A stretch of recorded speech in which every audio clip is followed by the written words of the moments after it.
California Living Fire Safe is sponsored in part by Pacific Gas and Electric Company, who reminds you that tree trimming practices near power lines not only reduce power outages, but most importantly, make California living safer for all of us.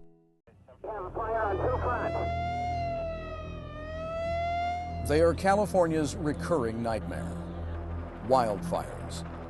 In late summer and fall, driven by hot winds and fed by bone-dry vegetation, they storm across the Golden State, leaving behind their annual residue of personal loss and blackened landscape. Like the weather, the fire season is hard to predict. No one could have foreseen the devastation of 2003. 14 major fires burning in 5 counties. Flames soaring above centuries-old trees, consuming 750,000 acres. Thousands of homes destroyed, 24 dead. But amid the ruins, countless lives were saved and thousands of homes survived. The fact is, we can't always predict wildfire, but we can prepare and protect our families, homes, and communities. Speaking of predictions, people thought it couldn't happen here. But it did. A catastrophic firestorm that destroyed over 3,000 homes right here in the Oakland Hills. And one of them was mine. I'm Vicki Leviakis. And I'm Craig Miller. You know, all of the homes that were on this hillside prior to the infamous 1991 East Bay firestorm, every single one of them burned to the ground. In the next half hour, with help from leading experts, we'll be learning the basic steps you can take to protect the people you love and the possessions you cherish. It's all about controlling nature's wrath.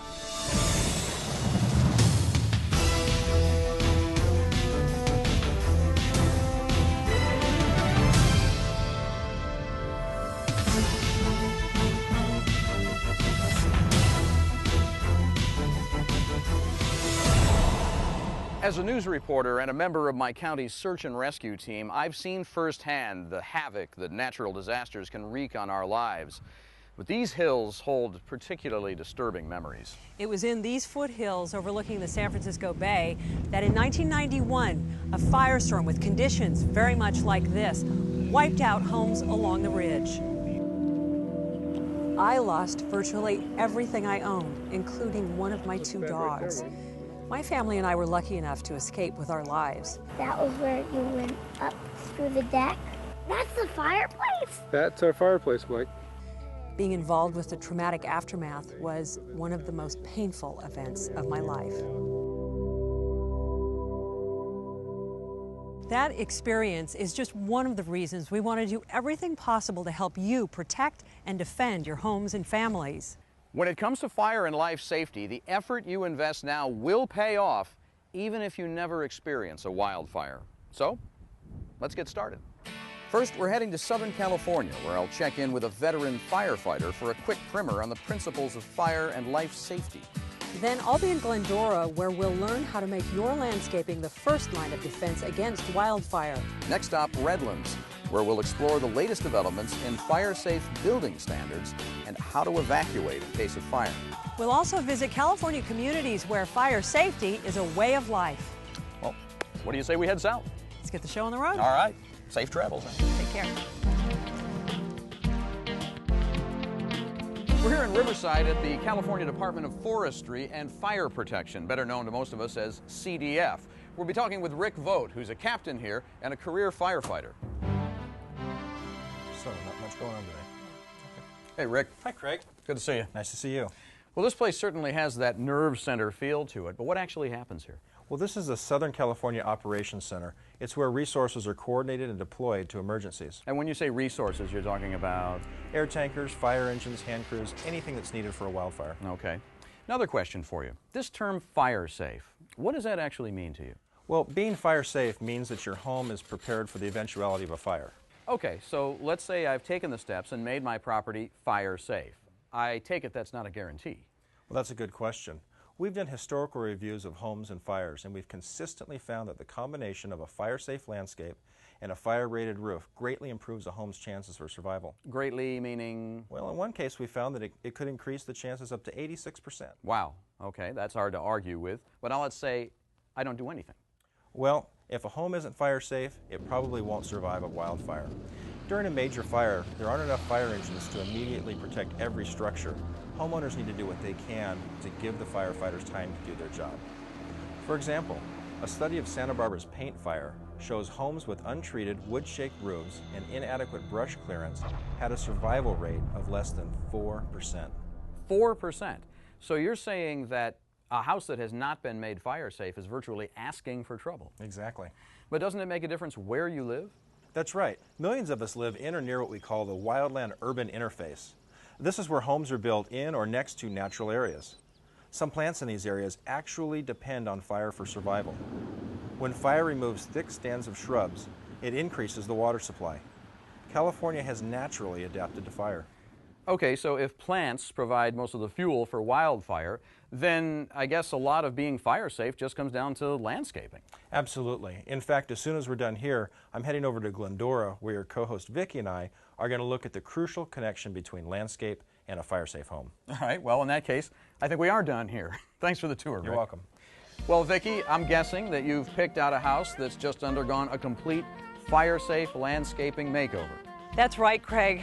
Not long ago, the landscaping around this house was essentially a welcome mat for any approaching fire.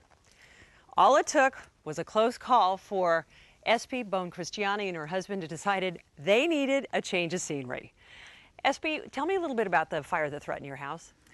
Well, it was the Williams fire in 2002, and we didn't think it was going to be a problem because it looked so far away. So what was more important to you, safety or aesthetics? We pretty much knew when we moved up here what we ultimately wanted it to look like, and we wanted more of a park-like setting. And initially we hired crews to come out because there was so much to do.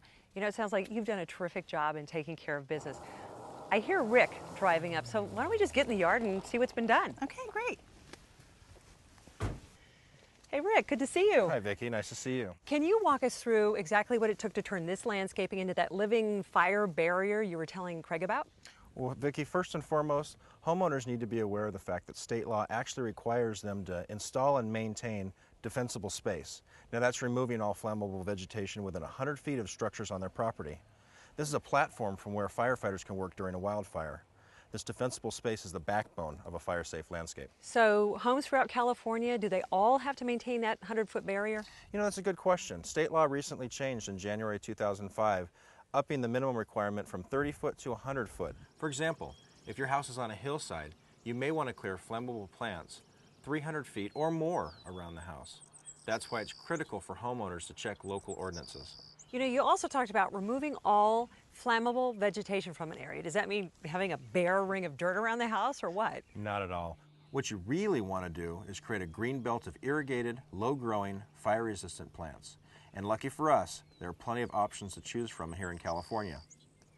Because of the differences in area vegetation and geography, you'll want to check with your local nursery to find the best plants for your needs.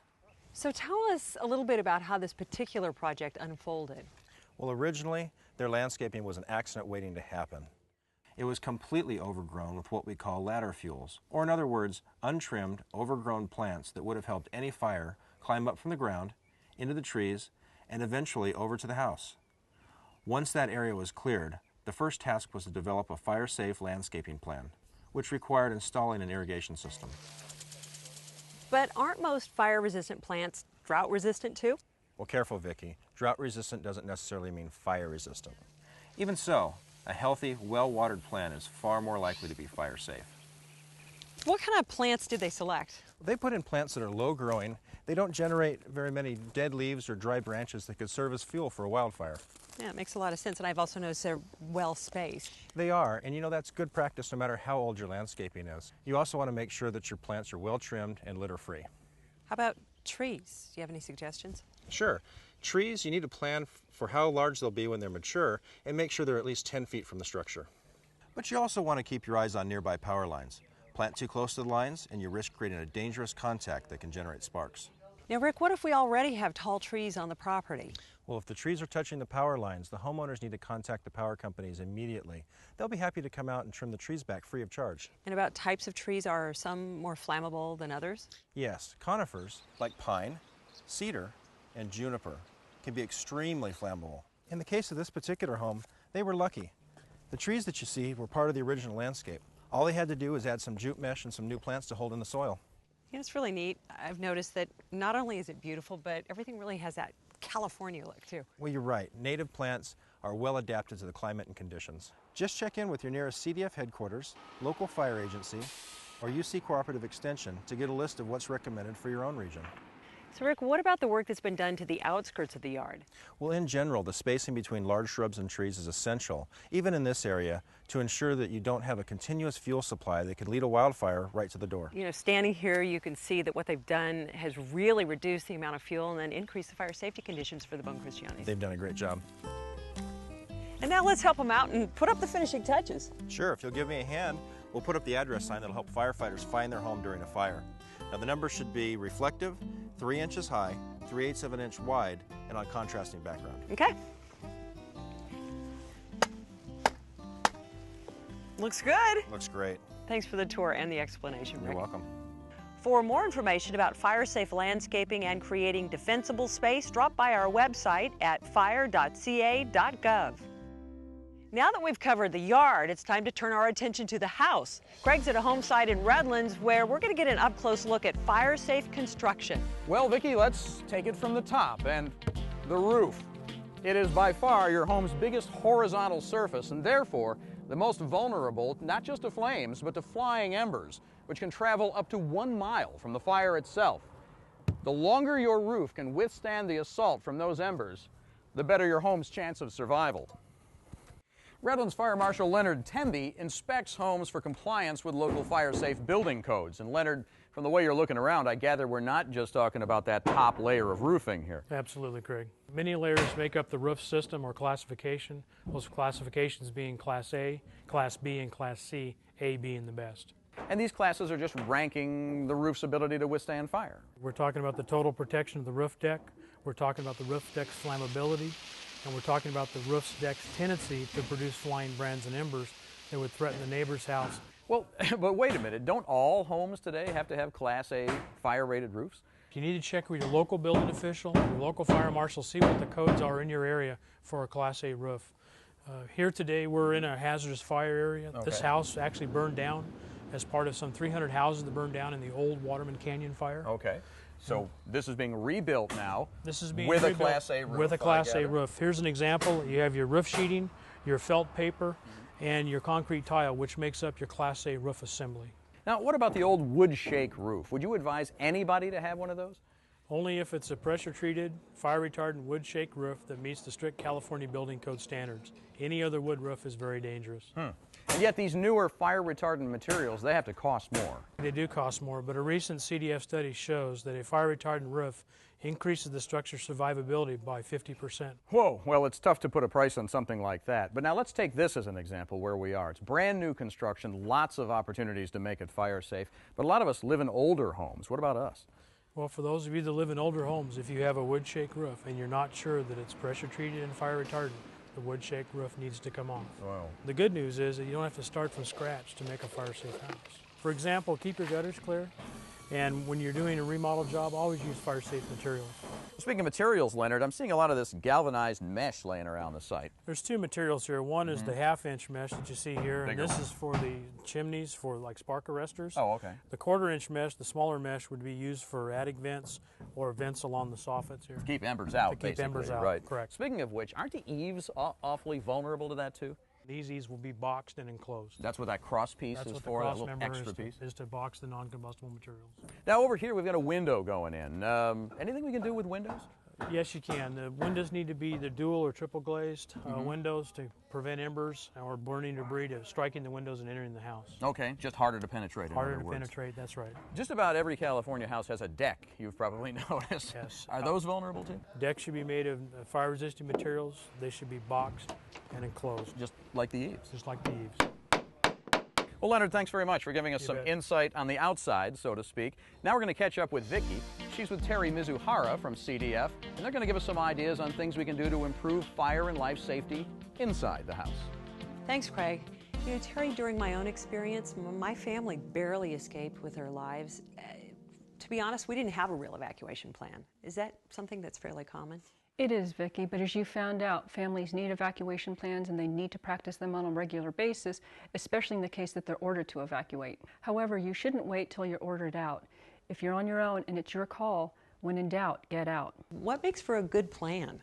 It doesn't have to be complicated. In fact, the simpler the better. This plan shows the house and all its exits, and it shows where the family is supposed to meet after they're out, which is important in case they get separated.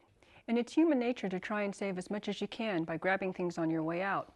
Here's something I really like, a checklist of the few most important things this family wants to take with them, if there's time. And of course, time is critical, so keep the list short. A basic list might include your homeowner's insurance policy with pictures of your house, a home inventory, a computer backup disk, and maybe a family photo album. Thank you so much for that useful information, Terry. If you'd like more information about fire and life safety around your house, just download the homeowner's checklist at our CDF website at fire.ca.gov. Like most newer homes, this one is built to the latest fire-safe codes. Of course, the older your house, the more steps you'll need to take to make it fire-safe. Well, Craig is up in the California foothills to learn how a little bit of science and a lot of elbow grease have produced a well-oiled, community-based fire safety program. Well, Vicki, why don't we start with the science component of that? You know, we started out this program by sort of conceding that wildfires are, by nature, unpredictable, and yet CDF does lead the nation in applying fire science to both stopping and preventing wildfires. Here in Nevada County, they're especially fortunate because a lot of that work is going on right here.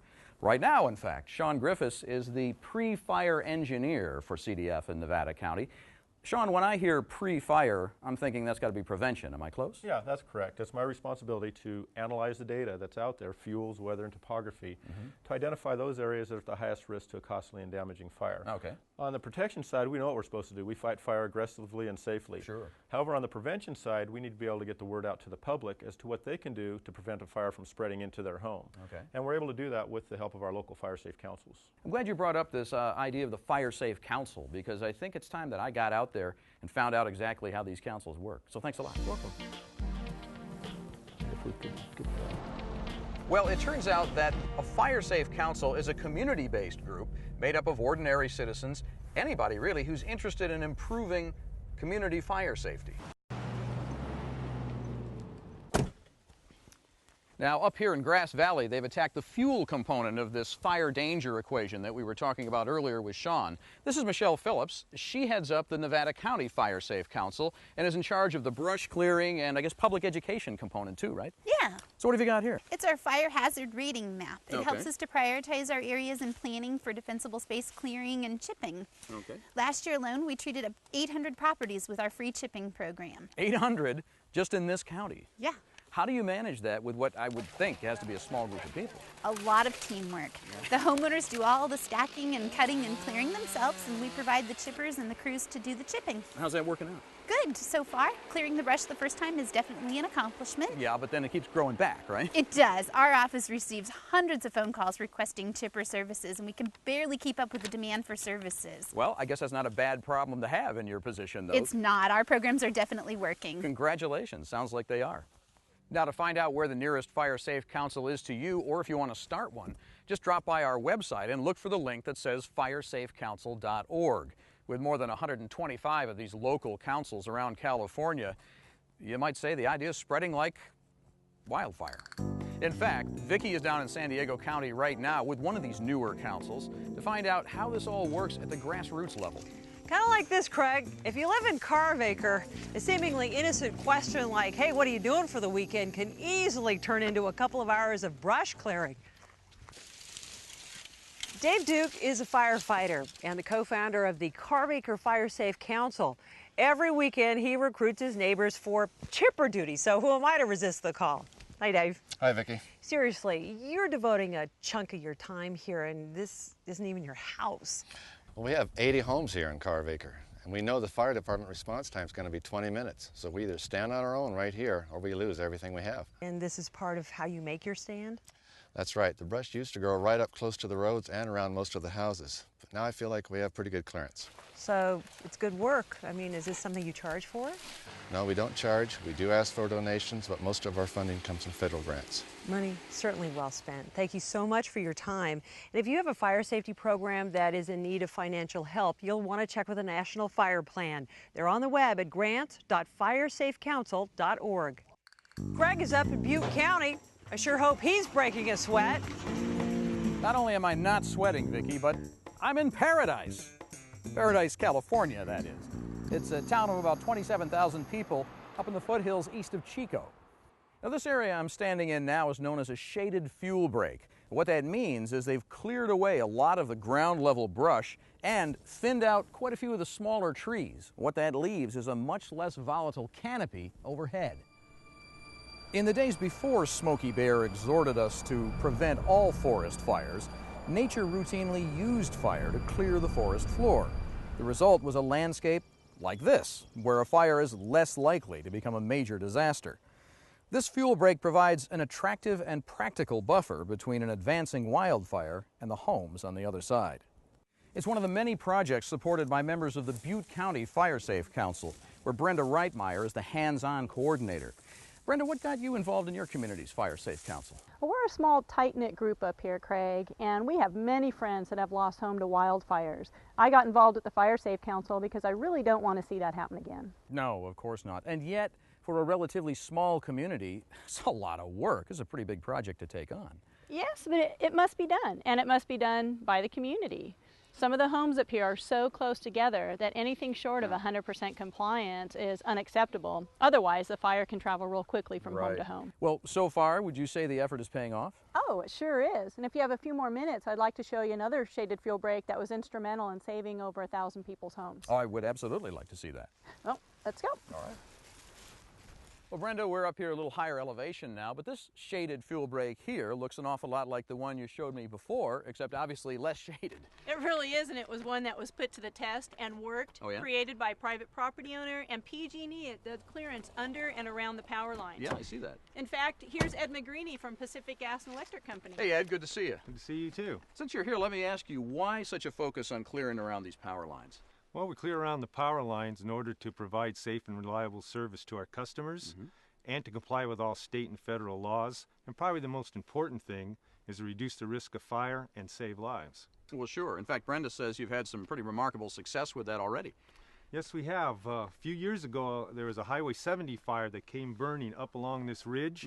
When it hit the fuel break that was created underneath the power lines, it knocked the fire down, which allows the firefighters to contain it. It saved the town of Concal, about 1,300 residents. Good job.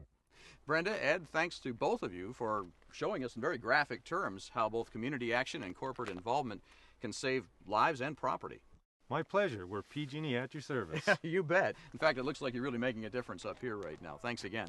Well, now let's catch up with Vicki. She's down in the San Bernardino Mountains with another community whose program was put to the test. And because it passed that test, folks down there still have a community to go home to. The Grand Prix was one of 14 fires in 2003 that together mounted the most horrific fire siege in state history.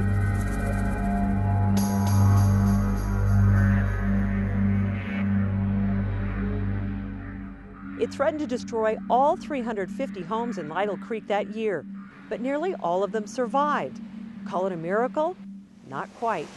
Here in Lakeside Creek, the community's best firefighters don't have snazzy helmets or own a Dalmatian. They're homeowners, just like you and me, who created defensible space by trimming or removing trees and other overgrown brush. And as Ellen Poloma tells us, their hard work paid off. By Marion. Ellen, tell us exactly what happened here. The fire came right behind the homes, and the battalion chief was ready to pull out his crew, and he wasn't sure of the area. The Forest Service rep told him it was safe, we had done our defensible space, so the battalion chief came back in, and they saved our way of life. Ellen, is this where it all happened? This is exactly where it happened. There was a 30-foot wall of flames, and there might have been only a dozen firefighters to defend it. And they were able to get up to this area because of the defensible space around the homes. And it's living proof that with a fire-safe environment around your home, you can save them. What an amazing story, and a terrific example of how a community can come together and actually control nature's wrath. People thought it couldn't happen here, but it did. A catastrophic firestorm that see that what they've done has Heads really up to reduced the Nevada amount of County fuel. Fire Safe If you Council. live in Carvacre, a seemingly innocent There was a 30-foot wall of flames, and there might have been only a dozen firefighters. Well, we've traveled up and down the state, and everywhere we've gone, we've seen there really is a risk of fire danger. But we've also seen some inspiring stories from people who are actually doing something about it. like turning your yard into fire-safe landscaping and increasing your home's chances of surviving a wildfire from 38 to 78%. That's doubling your odds. How do you get this edge? Create a defensible space around your property by thinning and clearing flammable plants for at least 100 feet around your home, and maybe more, depending on local ordinances. Use a reflective address sign with contrasting lettering to help firefighters find your house in case of a fire. Your roof is the most vulnerable part of your house. Keep trees trimmed back at least 10 feet from structures, and clean leaves off the roof and out of the gutters. Cover attic openings and chimneys with mesh to keep embers from getting in or out. Consider boxing in your awnings so air currents can't trap embers in the eaves. When you replace your roof, be sure to use a Class A material that provides the best defense against fire. At ground level, make sure to box in below any decks to keep embers or flames from igniting the underside. If you're building a deck, opt for fire-resistant materials. Whenever you purchase building materials, check your local ordinances to make sure you're in compliance.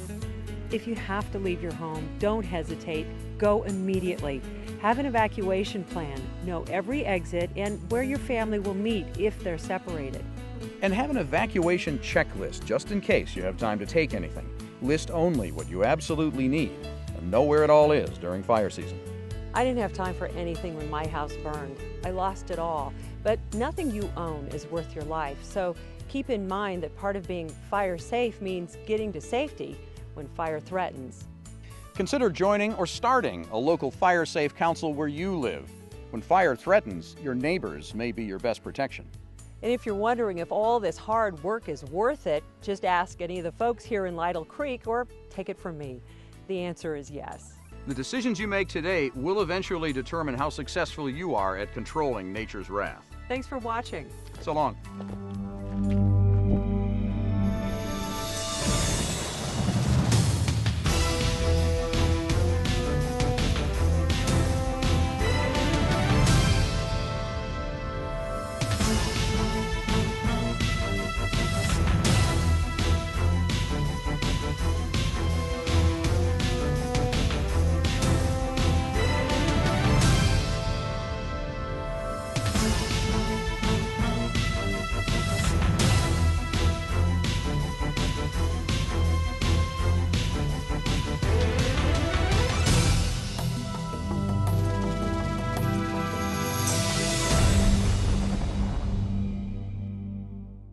California Living Fire Safe is sponsored in part by Pacific Gas and Electric Company. It's the tree trimming efforts and other precautionary measures by PG&E that keep your lights on and your community safe. Learn more at pge.com.